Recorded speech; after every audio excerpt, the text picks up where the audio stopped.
చాలామందికి కాశీ వెళ్ళినప్పుడు వాళ్ళకి ఇష్టమైనటువంటి పదార్థాలని వదిలేయాలి, పదార్థాలు లేకపోతే ఏదైనా వాళ్ళకి బాగా ఇష్టమైనటువంటి విషయాలను వదిలేయాలి అనేటువంటి నియమం ఉంటుంది. అంతేకాకుండా కాణిపాకం వెళ్ళినటువంటి వాళ్ళు కూడా ఈ నియమం అనేది ఉంటుంది. వాళ్ళకి ఇష్టమైనటువంటి బాగా ఇష్టమైనటువంటి ఒక విషయాన్ని వదిలేయటం. దీనికి ముఖ్యమైనటువంటి విషయం ఏమిటి అంటే, వ్యక్తి తన శారీరకంగాని మానసికంగాని ఏదైనా విషయాల్లో నాశనానికి మూలమైనటువంటి కారణం ఎప్పుడూ కూడా మనకి ఇష్టమైనటువంటి విషయమే ఉంటుంది. ఆ ఇష్టమైనటువంటి విషయాన్ని అతిగా చేయటం వల్ల మనం ఆరోగ్యపరంగా కానీ మరే విషయాల్లో కానీ మన జీవితాన్ని పాడు చేసుకోవటం అనేది జరుగుతుంది. అందుకని ఈ నియమం వల్ల మనం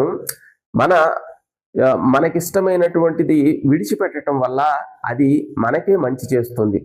అంతేకాకుండా ఇంద్రియ నిగ్రహానికి సంబంధించి మనకి ఒక అలవాటు అనేది, వదిలేసేటువంటి అలవాటు అనేది ఏర్పడుతుంది.